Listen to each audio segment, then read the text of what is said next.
Hello friends, properties of material के first video में हमने स्ट्रेंथ ऑफ मटेरियल क्या होता है उसके बारे में डिस्कस किया था। स्ट्रेंथ ऑफ मटेरियल में हम कौन कौन से टॉपिक पढ़ते हैं उसके बारे में मैंने आपको बताया था और कुछ प्रॉपर्टीज़ को डिस्कस किया था। फिर प्रॉपर्टीज़ ऑफ मटेरियल के सेकेंड पार्ट में हमने stress strain curve for mild steel को ड्रॉ किया था और ये भी देखा था कि स्टील के अंदर अगर मैं परसेंटेज ऑफ कार्बन को इंक्रीज़ करता हूँ तो फिर ग्राफ में क्या चेंज आता है और कुछ दूसरी प्रॉपर्टीज़ की बात की थी। अब प्रॉपर्टीज़ ऑफ मटेरियल के इस थर्ड पार्ट में हम कुछ और प्रॉपर्टीज़ के बारे में बात करते हैं। तो शुरुआत करता हूँ और सबसे पहले हम डिस्कस करते हैं मॉडुलस ऑफ रेजिलेंस क्या होता है। तो देखिए, मैंने कहा कि for most of the metals loading and unloading curve are same within elastic limit. मतलब मोस्ट ऑफ द मेटल में केस में लोडिंग और अनलोडिंग कर्व सेम होता है विद इन इलास्टिक लिमिट।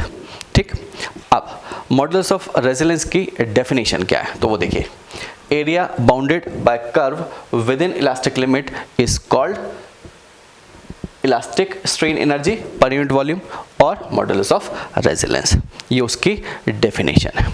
अब देखिए, ये strain energy per unit volume, ये strain energy per unit volume, इसे हम मॉडुलस ऑफ रेजिलेंस बोलते हैं। ठीक है, अब यहाँ पे U जो है वो स्ट्रेन एनर्जी को रिप्रेजेंट कर रहा है। ठीक है, अब इसका मुझे अगर एक्सप्रेशन चाहिए, मतलब इसका फॉर्मूला अगर मुझे देखना हो तो देखिए, मैंने यहाँ पे लिखा कि the modulus of resilience is the maximum elastic energy per unit volume that can be absorbed by a metal without attaining plastic stage। Clear कि कोई भी material without attaining plastic stage जो एनर्जी एब्जॉर्ब कर सकता है वो जो है वो क्या कहलाएगा, वो मॉडुलस ऑफ रेजिलेंस कहलाएगा। तो देखिए, मैंने एक stress versus strain graph plot किया और यहाँ तक लीनियर रिलेशनशिप है मटेरियल में, मतलब स्ट्रेस वर्सेस स्ट्रेन जो है वो लीनियर रिलेशनशिप में है, या मटेरियल यहाँ तक इलास्टिक बिहेवियर शो कर रहा है। ठीक है, मतलब आप लोड लगाते हैं तो स्ट्रेन मिलती है और जब लोड को रिमूव करते हैं तो मटेरियल अपनी पोजीशन वापस रिगेन कर लेता है। ठीक है, तो चलिए, इस पॉइंट पे जो स्ट्रेस है उसे मैंने सिग्मा यील्ड बोल दिया और इस पॉइंट पे जो स्ट्रेन है उसे एप्सिलॉन यील्ड बोल दिया। मतलब ये स्ट्रेन है और ये स्ट्रेस है। तो फिर जो एनर्जी होगी, स्ट्रेन एनर्जी जो होगी उसे क्या बोलोगे, उसे मैंने बोला कि 1/2 sigma yield into epsilon yield. Clear, और ये स्ट्रेन की जगह आप स्ट्रेस बाय ई लिख दीजिए, मॉडुलस ऑफ इलास्टिसिटी, तो ये पुट कर दिया मैंने। तो फिर जो स्ट्रेन एनर्जी है UR वो हो जाएगा 1/2 सिग्मा यील्ड का स्क्वायर बाय ई। मतलब ये जो टर्म है ये क्या चीज़ है, ये मॉडुलस ऑफ रेजिलेंस को रिप्रेजेंट करता है। क्लियर, तो मॉडुलस ऑफ रेजिलेंस कैसे निकालते हैं ये समझ में आया। बस ये ध्यान रखिएगा कि ये विद इन इलास्टिक लिमिट जो स्ट्रेन एनर्जी एब्जॉर्ब करता है मटेरियल वो है ये।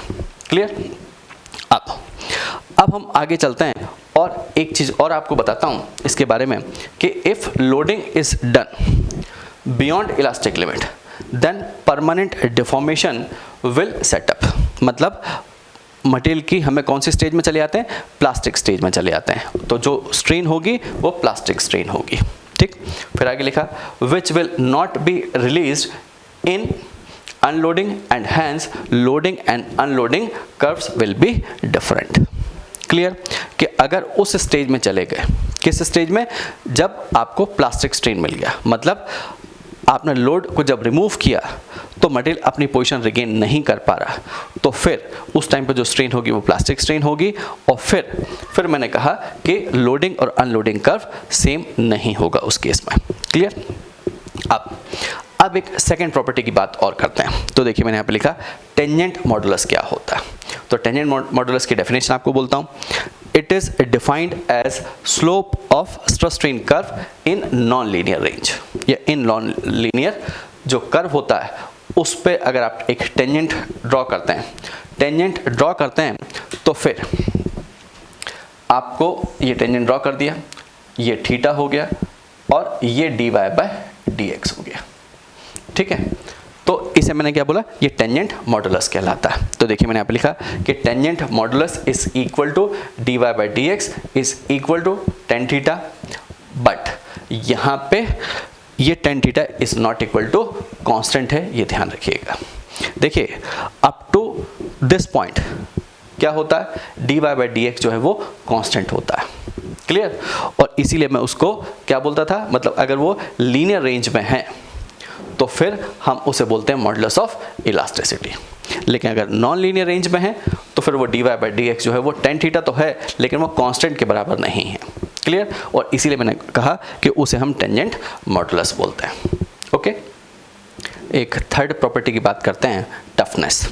देखिए this property is very desirable in case of cyclic loading और शॉक लोडिंग, या जिसे आप इम्पैक्ट लोडिंग बोलते हैं, वो वहाँ पे बहुत इंपॉर्टेंट होती है। देखिए the property which enables material to absorb energy without fracture, मतलब फ्रैक्चर जब होता है उसके जस्ट पहले तक जो मटेरियल एनर्जी एब्जॉर्ब करता है उसे हम टफनेस बोलते हैं। देखिए इसको मैं आगे बोलता हूँ, it is the total strain energy which can be stored in given volume of material before fracture. ठीक है, कि जो मटेरियल स्ट्रेन एनर्जी को एब्जॉर्ब करता है फ्रैक्चर के पहले उसे हम टफनेस बोलते हैं। ठीक, अब इसको मेज़र कैसे करते हैं क्वांटिटेटिव टर्म में, वो आपको बताता हूँ। It is equal to the total area under load deflection curve up to fracture stage. तो देखिए मैंने यहाँ पे ग्रेजुअली अप्लाइड लोड और इम्पैक्ट लोड दोनों के लिए टफनेस को बताया है स्ट्रेन एनर्जी के फॉर्म में। तो देखिए जब ग्रेजुअली अप्लाइड लोड होगा, ठीक है, तो ये लोड y एक्सिस पे और यहाँ पे डिफ्लेक्शन, तो area under this curve is equal to होगा 1/2 P इंटू डेल्टा, जिसे आप वर्क डन बोलते हैं या स्ट्रेन एनर्जी बोलते हैं, और यही टफनेस है।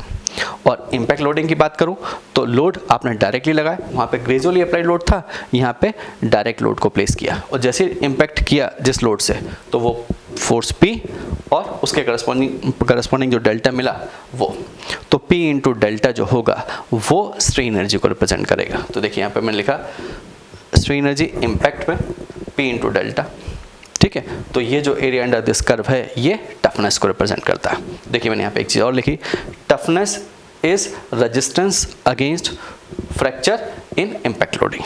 ठीक है, ये क्या है, इम्पैक्ट लोडिंग के केस में टफनेस क्या है, रेजिस्टेंस अगेंस्ट फ्रैक्चर जो होता है उसे हम टफनेस बोलते हैं। क्लियर, अब आगे चलते हैं और मॉडुलस ऑफ टफनेस क्या होता है उसकी बात करते हैं। तो देखिए it is measured as area under entire stress strain curve and is the energy absorbed by material of the specimen per unit volume up to fracture stage। Clear, ये उसकी डेफिनेशन है मॉडुलस ऑफ टफनेस की। अब मैंने stress strain curve बनाया, ठीक है, और इस स्ट्रेस स्ट्रेन कर्व ये जस्ट फ्रैक्चर के पहले है। ठीक है, अगर मान लीजिए फ्रैक्चर जो है वो कुछ इस पॉइंट पे हो रहा है तो उसके जस्ट पहले, कि मैंने इसके जस्ट पहले यहाँ पे मान लीजिए फ्रैक्चर है, उसके जस्ट पहले तक की जो स्ट्रेन है उसे मैंने फ्रैक्चर स्ट्रेन बोल दिया। ठीक है, अब area under this curve is the toughness. ठीक है, इसका एरिया निकाल लीजिए तो फिर उस एरिया के करस्पॉन्डिंग जो स्ट्रेन एनर्जी है वो टफनेस को रिप्रेजेंट करेगी। तो देखिए यहाँ पे मैंने इस मटेरियल यहाँ तक लीनियर स्टेज में है, ठीक, तो इस पॉइंट पे जो स्ट्रेस है उसे हमने बोल दिया यील्ड स्ट्रेस। ठीक है, और ये जो पॉइंट है इसके करस्पॉन्डिंग जो स्ट्रेस है उसे बोल दिया अल्टीमेट स्ट्रेस। ठीक, अब इन दोनों का एवरेज ले लीजिए, इसे मैंने बोला sigma m। Clear, sigma y और सिग्मा u का जो एवरेज लिया वो आ गया सिग्मा m। क्लियर, अब मॉडुलस ऑफ टफनेस जो होगा वो क्या होगा, sigma y plus sigma u by 2 into epsilon f, मतलब जो फ्रैक्चर स्टेज के जस्ट पहले स्ट्रेन होगी वो है ये। क्लियर, तो मैंने इसको मॉडुलस ऑफ टफनेस का ये फॉर्मूला बताया आपको। क्लियर, एक चीज़ और ध्यान रखिएगा, the modulus of toughness will depend upon sigma u means ultimate stress and fracture strain.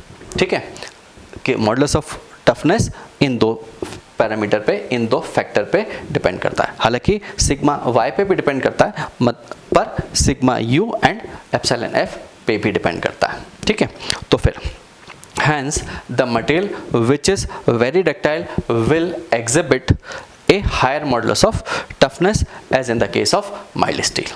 देखिए, जो मटेरियल जितना ज़्यादा डक्टाइल होगा उतना ज़्यादा इलोंगेट होगा वो, और जितना ज़्यादा इलोंगेट होगा उतनी ही ज़्यादा वो फ्रैक्चर स्ट्रेन शो करेगा, उतनी ही ज़्यादा उसके अंदर फ्रैक्चर स्ट्रेन होगी, और जितनी ज़्यादा फ्रैक्चर स्ट्रेन होगी उतना ही मॉडुलस ऑफ टफनेस ज़्यादा होगा।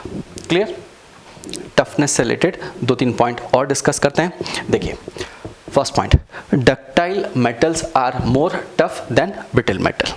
देखिए, मुझे पता है कि जो डक्टाइल मेटल्स होते हैं वो ज़्यादा टफ होते हैं, मतलब उनके अंदर टफनेस ज़्यादा होती है, और जो ब्रिटल मेटल होते हैं वो ज़्यादा हार्ड होते हैं, वो ज़्यादा हार्डनेस शो करते हैं। ठीक है, एक चीज़ और, therefore low toughness will result in early fatigue failure. तो जिन मेटल्स के अंदर टफनेस कम होती है उनके अंदर फटीग फेलियर जल्दी हो जाता है, मतलब वो फटीग में जल्दी फेल हो जाते हैं। अब ये फटीग क्या होती है अभी अपन थोड़ी देर से देखते हैं, लेकिन एक सेकंड पॉइंट डिस्कस करते हैं पहले। Toughness requires a balance of strength and ductility. मुझे पता है कि अगर मुझे मटेरियल की स्ट्रेंथ इंक्रीज करनी है, ठीक, जैसा अभी मैंने माइल्ड स्टील की बात की थी कि अगर माइल्ड स्टील की आपको स्ट्रेंथ इंक्रीज करना होती है तो आप परसेंटेज ऑफ कार्बन को थोड़ा सा इंक्रीज करते हैं, और जब परसेंटेज ऑफ कार्बन बढ़ाते हैं माइल्ड स्टील के अंदर तो आपको HYSD बार मिल जाती है। HYSD bar means high yield strength deformed bars. तो फिर स्ट्रेंथ तो इंक्रीज हो जाती है लेकिन उसकी डक्टिलिटी कम हो जाती है। ठीक है, तो हमें बैलेंस करना होता है किसके बीच में, स्ट्रेंथ और डक्टिलिटी के बीच में। तो मैंने कहा कि toughness requires a balance of strength and ductility.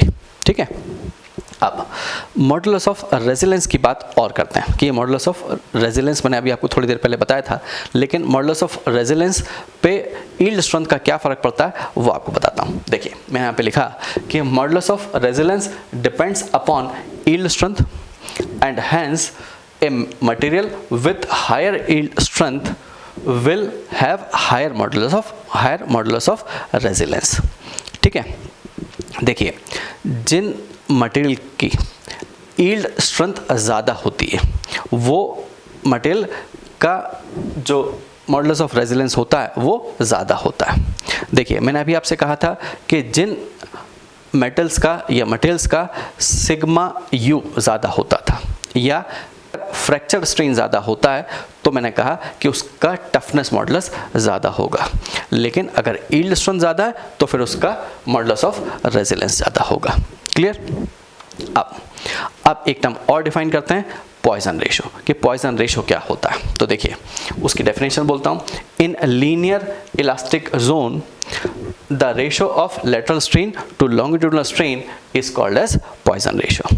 ठीक है, जब हम एक रॉड को या एक स्पेसिमेन को पुल करते हैं, मतलब उस पर फोर्स अप्लाई करते हैं, तो क्या होगा, वो इलोंगेट होगा लेकिन उसका क्रॉस सेक्शन रिड्यूस होगा। देखिए, मैंने पहले कहा था कि हम इतना फोर्स नहीं लगाते कि एटम्स के बीच की डिस्टेंस को चेंज कर दें, मतलब वॉल्यूम कांस्टेंट होता है, ये ध्यान रखिएगा। तो अगर वॉल्यूम कांस्टेंट है तो आप जब इलोंगेट करोगे, लेंथ इंक्रीज होगी उसकी, तो क्रॉस सेक्शन एरिया कम हो जाएगा। तो इसीलिए मैंने कहा कि पॉइजन रेशो क्या होता है, म्यू इज इक्वल टू, इसे 1/m से रिप्रेजेंट करते हैं, which is equal to lateral strain by longitudinal strain. तो यहाँ पे वो कंप्रेस हुआ, इस डायरेक्शन में कंप्रेस हो जाएगा, एरिया कम हो जाएगा, क्रॉस सेक्शन एरिया, और लेंथ इंक्रीज हो जाएगी। तो मैंने कहा कि डेल D/D, क्योंकि डायमेंशन उसका डायमीटर कम हो गया, और अपॉन डेल L/L, ये पॉइजन रेशो है। ठीक है, और मेटल्स के लिए ये ध्यान रखिएगा कि 1m की जो वैल्यू है वो 3 to 4 के बीच में वेरी करती है, मतलब म्यू की जो वैल्यू होगी वो 0.25 से लेके 0.33 के बीच में वेरी करती है फॉर मेटल्स। ये ध्यान रखिएगा पॉइजन रेशो के लिए।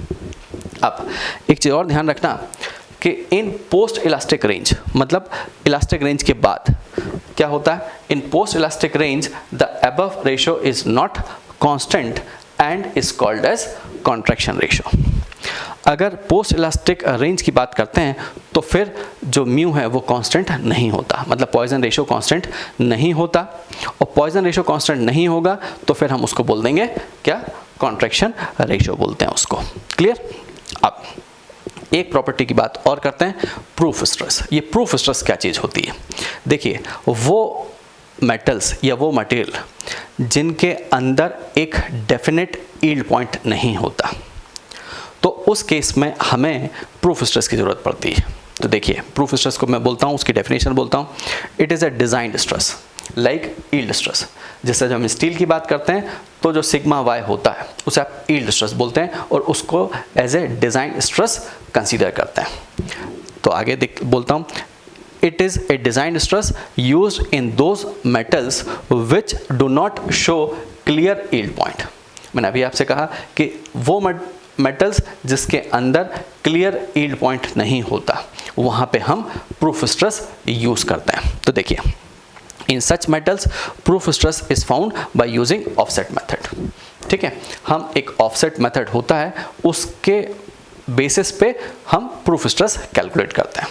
देखिए, जैसे एल्युमिनियम है, टॉर स्टील है, इनमें आपको डेफिनेट यील्ड पॉइंट नहीं मिलता। जब आप इसको यूटीएम पे ब्रेक करते हैं तो हमें डेफिनेट यील्ड पॉइंट नहीं मिलता, हमें अल्टीमेट पॉइंट मिल जाता है। ठीक है, तो फिर अब यील्ड पॉइंट कैसे निकालें? तो मैंने कहा ऑफसेट मेथड है, उससे कैलकुलेट करते हैं। तो देखिए, ऑफसेट मेथड से हम कैसे कैलकुलेट करते हैं वो आपको बताता हूँ। देखिए, a line parallel to initial linear part is drawn which is offset by some standard amount of strain such as 0.2%.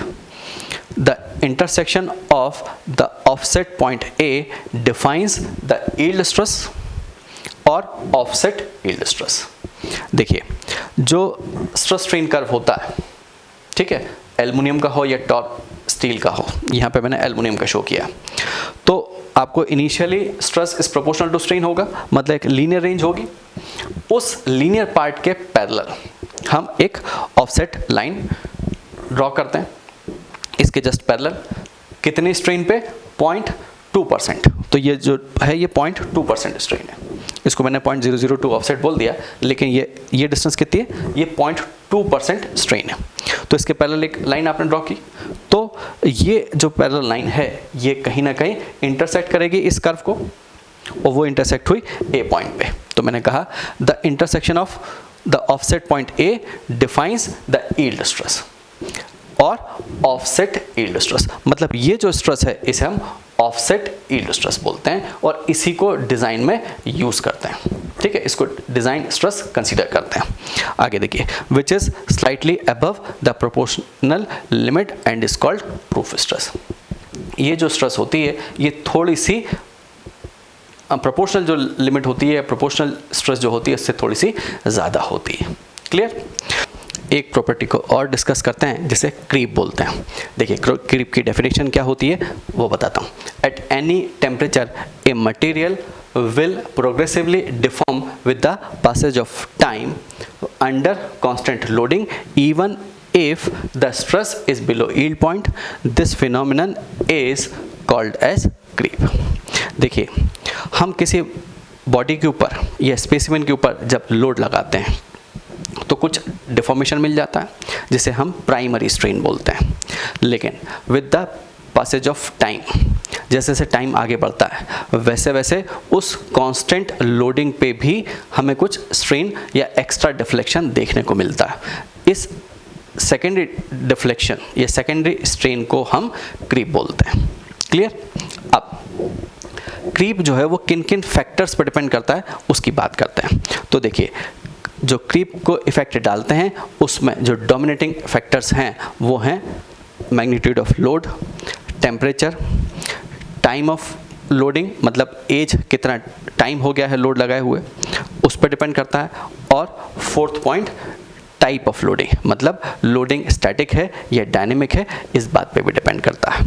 और इसमें जो सबसे डोमिनेटिंग फैक्टर है वो है टेम्परेचर। अभी अपन आगे डिस्कस करते हैं, पहले कुछ पॉइंट्स आपको बताता हूँ क्रीप से रिलेटेड। देखिए, first point, loading is within elastic limit but creep is plastic deformation.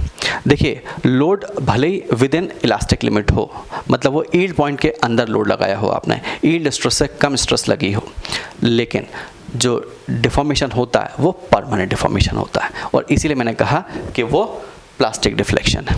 Clear? Second point, the rate of creep deflection is greater in initial stage and reduces asymptotically with time.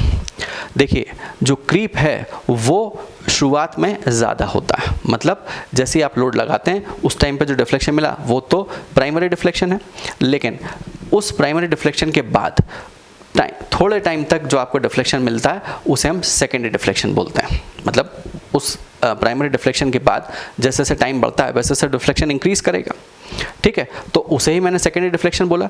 लेकिन secondary deflection शुरुआत में ज़्यादा मिलता है और जैसे जैसे time आगे बढ़ता है वैसे वैसे उसकी जो रेट है वो कम होता जाता है। समझ में आया मैंने क्या बोला? कि वो किस कर्व को फॉलो करता है? वो एसिम्प्टोटिक कर्व को फॉलो करता है, ठीक, मतलब एसिम्प्टोटिकली वो रिड्यूस हो जाता है क्रीप। अब एक थर्ड पॉइंट की बात करते हैं। At higher temperature due to greater mobility of atoms most of the material lose their strength. कि हायर टेम्परेचर पे मोबिलिटी ऑफ एटम्स के कारण जो मैक्सिमम मटेरियल हैं उनकी स्ट्रेंथ रिड्यूस हो जाती है। एक चीज़ और, and elastic constant also get reduce, और इसी कारण से जो इलास्टिक कांस्टेंट्स हैं वो भी रिड्यूस हो जाते हैं, ठीक। तो देखिए, hence at elevated temperature and under constant loading deformation will be higher. मैंने आपसे कहा था कि क्रीप के केस में सबसे डोमिनेटिंग जो फैक्टर है वो है टेम्परेचर, कि जितना ज़्यादा टेम्परेचर होगा उतना ज़्यादा क्रीप डोमिनेट करेगा, मतलब सेकेंडरी जो स्ट्रेन है वो उतनी ज़्यादा मिलेगी। क्लियर? एक पॉइंट और बताता हूँ आपको। The temperature at which the creep becomes very appreciable, कब होगी वो? Is half of the melting point temperature on absolute scale and is known as homologous temperature. किसी भी मटेरियल का जो मेल्टिंग पॉइंट होता है उसके हाफ पे जब टेम्परेचर पहुंच जाए उस टाइम पे क्रीप सबसे ज़्यादा डोमिनेटिंग होता है, और मैंने कहा कि उस को हम क्या बोलते हैं? वो हम होमोलोगस टेम्परेचर बोलते हैं उस टेम्परेचर को, ठीक, मेल्टिंग पॉइंट के हाफ टेम्परेचर को। क्लियर? अब एक फिनोमिनन और डिस्कस करते हैं जिसे हम स्ट्रेस रिलैक्सेशन की बात करते हैं। ये एक प्रॉपर्टी स्ट्रेस रिलैक्सेशन को और डिस्कस करते हैं, वो क्या होती है उसके बारे में बात करते हैं। तो देखिए, if a wire of metal is stretched between two immovable support so that it has an initial tension stress sigma naught, ठीक है। मैंने कहा कि अगर दो इमूवेबल सपोर्ट के बीच में एक वायर को आपने फिक्स किया और उसके अंदर जो टेंशन स्ट्रेस है वो है सिग्मा नॉट, तो फिर देखिए, the stress in the wire gradually reduce eventually reaching a constant value।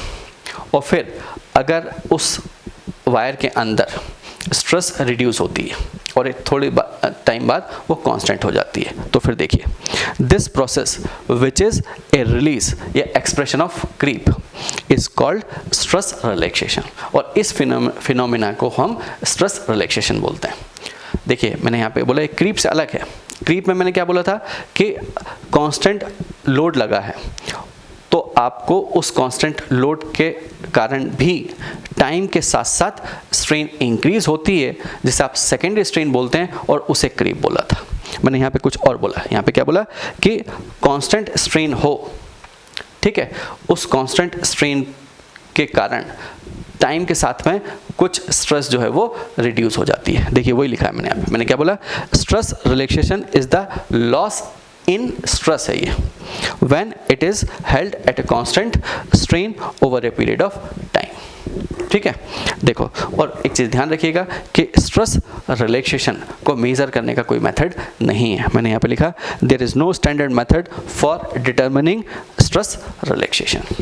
Clear? कि अभी तक स्ट्रेस रिलैक्सेशन को मेज़र करने का हमारे पास कोई स्टैंडर्ड मेथड अवेलेबल नहीं है। एक प्रॉपर्टी की बात और करते हैं, फटीग। तो देखिए, material behave differently under static and dynamic loading. हम जानते हैं कि मटेरियल का बिहेवियर स्टैटिक और डायनेमिक लोडिंग में अलग अलग होता है। इस कारण से the behaviour of material under variable load या dynamic load is known as fatigue. मतलब मटेरियल का बिहेवियर जो डायनेमिक लोडिंग में होता है उस प्रॉपर्टी को हम फटीग बोलते हैं। ठीक, अब ड्यू टू साइक्लिक और रिवर्स साइक्लिक लोडिंग फ्रैक्चर या फेलियर में occur if total accumulated strain energy exceeds the toughness। अगर total accumulated strain energy toughness से ज़्यादा हो जाए तो हम बोलते हैं कि जो फेलियर है वो फटीग फेलियर है। ठीक, इसीलिए मैंने कहा था कि low toughness will result in early fatigue failure, कि अगर टफनेस कम है तो उन मटेरियल का जो फेलियर होगा वो फटीग में फेलियर होगा। ठीक, ये ध्यान रखिएगा। अब एक चीज़ और, the number of load cycles required to initiate surface crack is called fatigue initiation life. ठीक है, मतलब जो इनिशियल क्रैक के लिए नंबर ऑफ साइकिल्स रिक्वायर्ड हैं उसे हम क्या बोलते हैं, fatigue initiation life. And additional number of load cycles required to causes propagation of crack is called fatigue propagation crack। कि अगर उस क्रैक को प्रोपोगेट होने के लिए जो नंबर ऑफ साइकिल्स रिक्वायर्ड हैं उसे हम बोलते हैं फटीग प्रोपोगेशन लाइफ। क्लियर।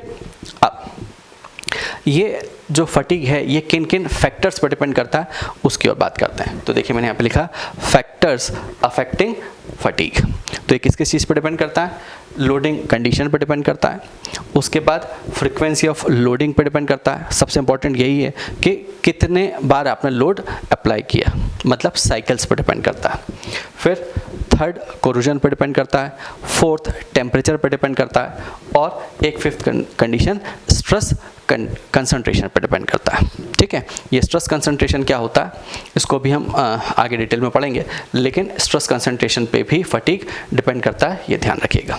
अब एक प्रॉपर्टी की बात और करते हैं, एंड्योरेंस लिमिट क्या चीज़ होती है। तो देखिए, it is that stress level below which a metal has high probability of no failure even at infinite number of cycles। देखिए, हमें किसी स्ट्रक्चर को डिज़ाइन करने के लिए एक ऐसी लिमिट की ज़रूरत होती है कि वो स्ट्रक्चर कभी फेल ना हो, चाहे उसके ऊपर कितने भी साइकिल ऑफ लोडिंग मूव कर जाए। मतलब हम लोड को कितने बार भी, इनफाइनाइट नंबर ऑफ साइकिल्स भी अगर लोड उस पर अप्लाई करते हैं तो भी फेल ना हो, और उसी लिमिट को हम एंड्योरेंस लिमिट बोलते हैं। तो देखिए, endurance limit is much lower than proportionality limit. मुझे पता है कि वो लिमिट बहुत कम होगी और ये प्रोपोर्शनलिटी लिमिट से भी कम होती है, ये ध्यान रखिएगा। This is use in case of, कब यूज़ करते हैं, डायनेमिक लोडिंग या जो रिपीटेटिव लोडिंग होती है उस केस में यूज़ होती है। ठीक है, अब इसको हम कैलकुलेट कैसे करते हैं। तो देखिए मैंने कहा endurance limit can be found by using an SN test. ये SN टेस्ट क्या होता है, तो बेसिकली ये ग्राफ से हम इसको रिप्रेजेंट करते हैं, stress versus number of cycle अगर आप प्लॉट करते हैं तो इस तरह का कुछ ग्राफ मिलता है। ठीक है, ये इनफाइनाइट नंबर ऑफ साइकिल्स है यहाँ पे, तो फिर इनफाइनाइट नंबर ऑफ साइकिल्स के करस्पॉन्डिंग जो मैंने स्ट्रेस लिखी, जो मिनिमम स्ट्रेस है वो हो गया सिग्मा EL, मतलब सिग्मा एंड्योरेंस लिमिट। क्लियर, और यही एंड्योरेंस लिमिट को रिप्रेजेंट करता है। क्लियर। अब एक पॉइंट और देखते हैं, the fatigue failure due to stress cycle up to 3000 is known as low endurance limit. ठीक है, and from 10,000 to infinity is termed as high endurance fatigue. ठीक है, कि अगर 3000 से कम है तो मैंने उसे बोला कि वो लो एंड्योरेंस लिमिट है, और 10,000 से इन्फिनिटी के बीच में अगर है तो उसे बोलते हैं हम high endurance fatigue limit. Clear. चलिए, तो आज हमने प्रॉपर्टीज़ ऑफ मटेरियल की बात की, डिफरेंट प्रॉपर्टीज़ को समझा। अब प्रॉपर्टीज़ ऑफ मटेरियल के फोर्थ वीडियो में हम टेंशन और कंप्रेशन में मटेरियल किस तरह से फेल होता है इसको डिस्कस करेंगे, और टाइप ऑफ लोडिंग की बात करेंगे कि टेंशन कंप्रेशन लोड क्या होता है, बेंडिंग में लोड किस तरह से लगता है, और टॉर्शन में लोड किस तरह से लगता है, शियर में लोड किस तरह से लगता है, इन सब पॉइंट्स को डिस्कस करेंगे। Thank you.